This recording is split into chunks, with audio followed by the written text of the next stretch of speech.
Effectivement, d'abord, c'est un mot qui n'existe pas vraiment en français, qui existe uniquement en mathématiques, alors qu'en anglais, il y a 3 façons de le dire au moins.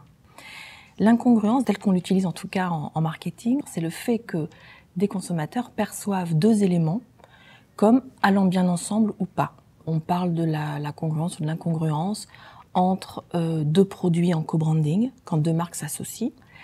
En publicité, on parle de l'incongruence entre, par exemple, une célébrité porte-parole et puis une marque, ou bien entre le texte d'une publicité et le visuel. L'idée, en fait, derrière l'incongruence, et la congruence d'ailleurs, c'est qu'il y a 2 dimensions. Qu'est-ce qui fait que finalement 2 éléments vont bien ensemble ou pas? Des chercheurs qui s'appellent Eclair et Childers ont dit que finalement, ce qui faisait que 2 éléments allaient bien ensemble, c'était d'une part que leur association avait du sens, qu'elle était pertinente, d'autre part que leur association était alors plus ou moins attendue. En fait, ce sont ces 2 dimensions qui font le caractère congruent ou pas d'une association. Au départ, ce qui était tentant de dire, c'est que lorsque 2 éléments vont très bien ensemble, finalement, ça va être plus efficace. C'était ce que les recherches montraient. Et puis, un certain nombre de recherches ont commencé à dire, mais finalement, il y a peut-être un cas qui est intéressant.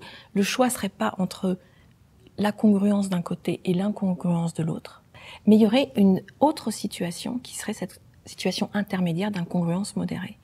Ça pourrait être le cas le plus intéressant à traiter. Alors pourquoi ?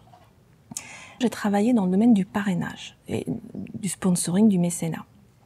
On a tendance à penser que plus une entreprise choisit une entité extérieure proche d'elle-même, mieux c'est. En fait, ça peut être intéressant d'aller chercher une entité qui, bien sûr, a du sens, mais qui est un peu inattendue. En fait, on est submergé d'informations et le côté surprenant va attirer l'attention dans un premier temps. Et après, ce qu'il faut, c'est être capable de donner du sens. Parce que si effectivement, il y a juste un effet de surprise et derrière pas de sens, les gens vont rapidement se détourner et avec en plus un sentiment négatif par rapport à ce qu'ils ont vu. Parce qu'il y a la frustration de ne pas avoir compris pourquoi les 2 entités s'étaient mises ensemble. En revanche, si on surprend les gens, non seulement les gens vont mieux mémoriser, parce qu'ils ont alloué beaucoup d'attention, en plus, il y a une satisfaction plus grande et il y a une espèce de halo positif. Le fait que la révélation se fasse en 2 temps, finalement, est plus gratifiante pour les gens. Dans le sponsoring, par exemple, Skip a été partenaire de la Fédération française de rugby pour les écoles de rugby. Dans le rugby, c'est un monde viril, masculin.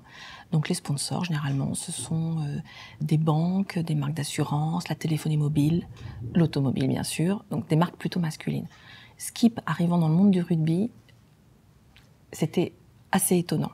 Du coup, forcément, tout le monde remarque. Et ça a énormément de sens. Quand on voit l'état dans lequel les joueurs de rugby sortent en fin de match, ça prend vraiment du sens. Alors bien sûr, après, pour que ça fonctionne, il faut le faire savoir.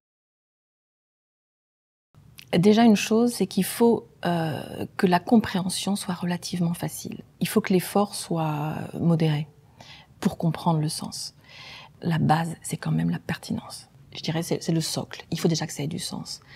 Quand on trouve une association qui a du sens, si en plus, elle est un petit peu surprenante, un petit peu inattendue, c'est encore mieux en termes d'attention.